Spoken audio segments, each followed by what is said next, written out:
हम आप महर्षि वाल्मीकि जी महाराज द्वारा बताए गए भगवान के निवास स्थान का इस कथा सत्र में स्मरण कर रहे हैं।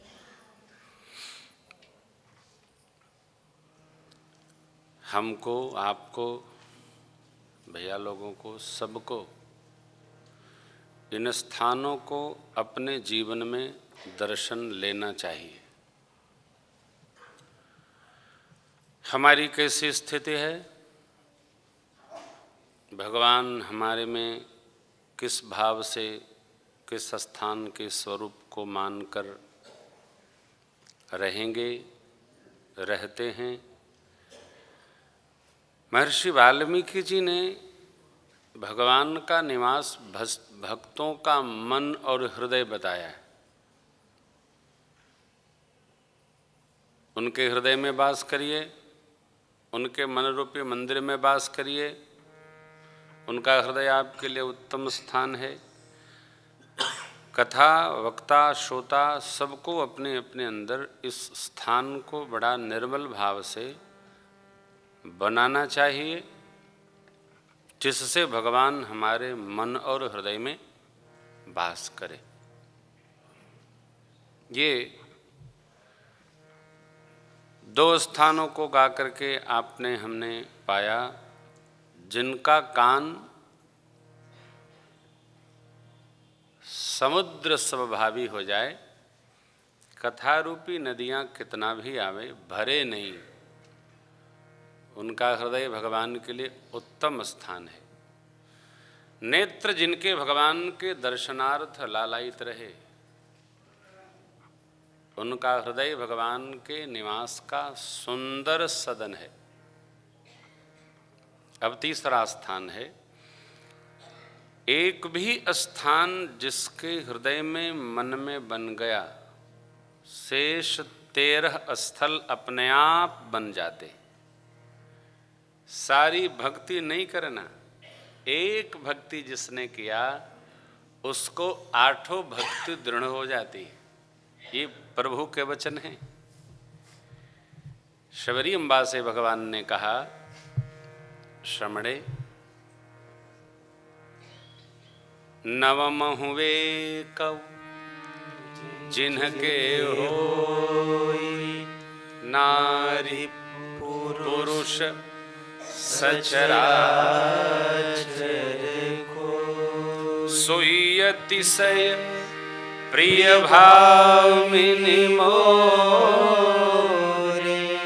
और ये सकल प्रकार भगति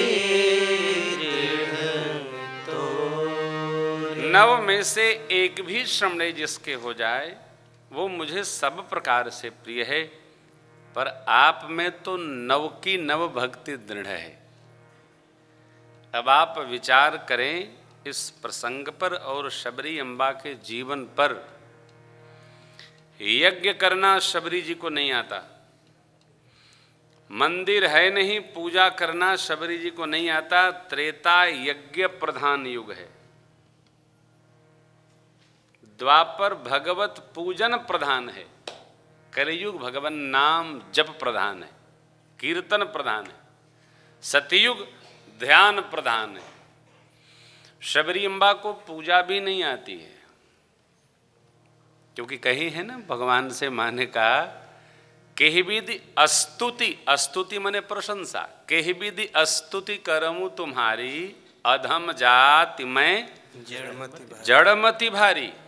आप में से कितने लोग ऐसे होंगे जिनको कह दो कि पूजा कर लो तो पहले 2 बार पांव पटकते होंगे, मेरे को पूजा नहीं आती, कोई और काम बताओ। अच्छा भोजन कर लो, हाँ कर लेंगे समय होगा तो। भोजन का, शयन का और संसार के सुख प्राप्त करने का नियम किसी को बताना नहीं पड़ता है, लेकिन पूजन का नियम आदमी पूछता अवश्य है। पूजन का क्या नियम है? जैसे अपने शरीर का पूजन करते हो वैसे भगवान का पूजन करो।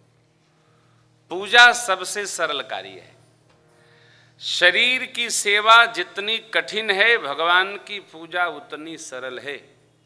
साधक के लिए विधि है, सामान्य जीव के लिए पुराणों में कोई विधि नहीं बनाई गई, ऐसा करो फिर वैसा करो। और यद्यपि सनातन धर्म में जागृत से लेकर और निद्रा में जाने पर्यंत हर कार्य की विधि दी गई है, हर कार्य का मंत्र दिया गया है। ग्रंथ का नाम है निर्णय सिंधु पराशर स्मृति। इन सब ग्रंथों में एक एक कार्य की विधि बताई गई। उठने का मंत्र, सोने का मंत्र, भोजन का मंत्र, हाथ धोने का मंत्र, चले तो कौन सा कदम पहले चलें, किस कार्य के लिए गए तो कब जाना चाहिए, पूरब में कब नहीं जाना, पश्चिम में कब नहीं जाना, आदि आदि हर कार्य का मंत्र है। ते मंत्रा ब्राह्मणाधीन और मंत्राधीन देवता, ये सारे मंत्र ब्राह्मण देवताओं के अधीन हैं। और ये ब्राह्मण देवता मंत्र को जपते हैं और देवता इन मंत्रों के अधीन हैं। तो आप मंत्र जानते नहीं, देवताओं का पता ठिकाना नहीं, तो किसको मानना चाहिए? ब्राह्मण को। मंत्र जापक ब्राह्मण का जो आदर करता है वो एक तरह से भगवान के पार्षद का आदर करता है। ये स्तुति की विधा है। शबरी अम्मा ने कहा मुझे विधि नहीं पता, आप विधि बताइए, कहीं विधि स्तुति कराऊं तुम्हारी। भगवान बोले कोई बात नहीं, आपको विधि नहीं पता है, हम विधि बता देते हैं। और यहाँ भगवान ने विधि बताते समय कहा ये 9 प्रकार की हमारी भक्ति की विधि है, एक भी कोई करे तो वो हमको अतिशय प्रिय है। पहली विधि क्या बताई? संत का संग, दूसरी कथा में रति, और तीसरी मेरे नाम का गुणगान। ये जो तीसरी भक्ति है, जस तुम्हार मानस विमल हंसिनी मुक्ताहल गुण गण चुनई मेरे राम बसहु हियता। शबरी अम्बा इस कोटि की भक्ता हैं। मां शबरी के प्रसंग में एक बड़ा प्यारा गीत है, जैसे देखिए, आपने दशहरा में, दीपावली में, सरस्वती पूजन में अथवा लक्ष्मी पूजन, नवमी पूजन, कोई भी पूजन जब हम करते हैं तो निर्मलता करते समय, स्वच्छता करते समय, भोग बनाते समय ये ध्यान आता है चित्त में कि हमारे भगवान आएंगे, हमारी भवानी आएंगी। शिवरात्रि को बाबा पार्वती का पूजन होगा, भगवान आएंगे, उच्च आसन पर बैठेंगे, हम पूजन करेंगे। शबरी अम्बा भगवान के आने की प्रतीक्षा जब करती हैं तो केवल एक बात गुरुजी ने सिखाया था, राम आएंगे, राम आएंगे, इसका जप करना और राम आएंगे। आप जिसके नाम को पुकारते रहेंगे ललक पूर्वक, वो नाम वाला व्यक्ति आपको मिलेगा अवश्य। शबरी माँ एक ही बात बस, मेरे राम जी आएंगे, मेरे गुरुजी ने कहा था राम जी आएंगे, राम जी आएंगे, राम जी आएंगे। कल हमने आपने स्मरण किया था कि भगवान के दर्शन की भक्ति अयोध्यावासी श्री चक्रवर्ती जी महाराज, परिकरों समेत जनक जी, पूरी प्रजा, मनु शत्रुपा जी, चक्रवर्ती जी भगवान का दर्शन करते हैं क्योंकि वर मांगे हैं, हे प्रभु जब आप हमारे पुत्र बन के आए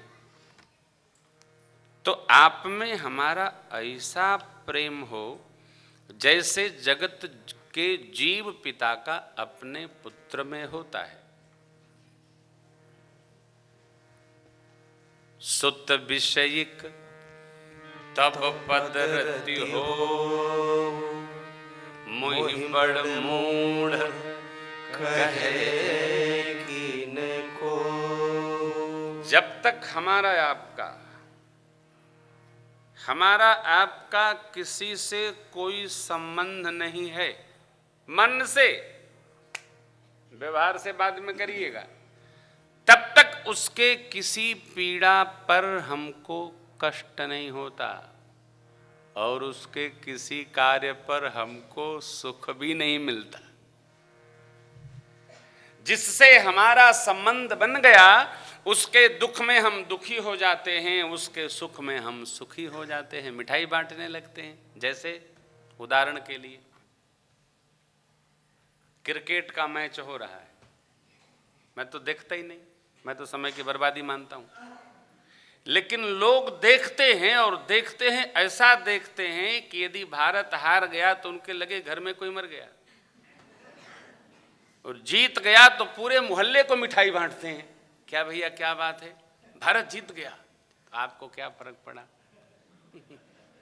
कई बार मैंने देखा है हार गई इंडिया, लोग टेलीविजन का स्क्रीन तोड़ देते हैं, भैया ये क्या किया, भारत हार गया। हम संबंध मानकर इतने एक्साइटेड हो जाते हैं कि कुछ भी करने को, भोजन नहीं करेंगे, फिर दवा खा के सो जाएंगे, क्या क्या लोग कर लेते हैं। क्यों? हमने अपना संबंध भारतीय क्रिकेट टीम से मान लिया है। और ध्यान रखिएगा, यह खेल के व्यवहार के एकदम विरुद्ध है। खेल भावना क्या है? जो अच्छा खेलेगा वो जीतेगा। अच्छे खिलाड़ी को अच्छी टीम के साथ होना चाहिए। ये भारत, ये पाकिस्तान या साउथ अफ्रीका, ये सब अज्ञानतापूर्ण बातें हैं। जो अच्छा खेलेगा वो जय को प्राप्त होगा। अच्छा, ये भी बड़ी विचित्र बात, यदि कोई घटना आपके प्रतिकूल हो गई तुरंत फिर जूता फेंकना शुरू हो जाता है, बोतल मारना शुरू हो जाता है। मुझे लोग बताते हैं, मेरे कान में आवाज आती है, मैं तो मुस्कुरा के छोड़ दे, क्या करूं? मैं इस पर चिंतन करता हूं कि क्या 4 खिलाड़ियों के प्रति आपके चित्त में इतनी ममता है और सारे दुनिया को जो खिला रहा उसके प्रति ममता नहीं जगती है? विचार करो, इस खेल से अपने को जोड़ो। कैसे?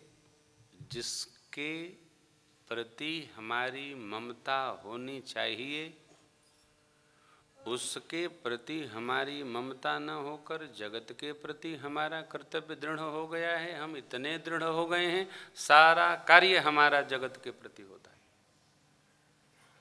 लक्ष्य हमारा क्या है? जगदीश।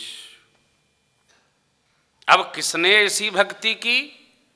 दूसरी भक्ति भी चक्रवर्ती जी के नाम है। अब ये देखिए तीसरी भक्ति भी।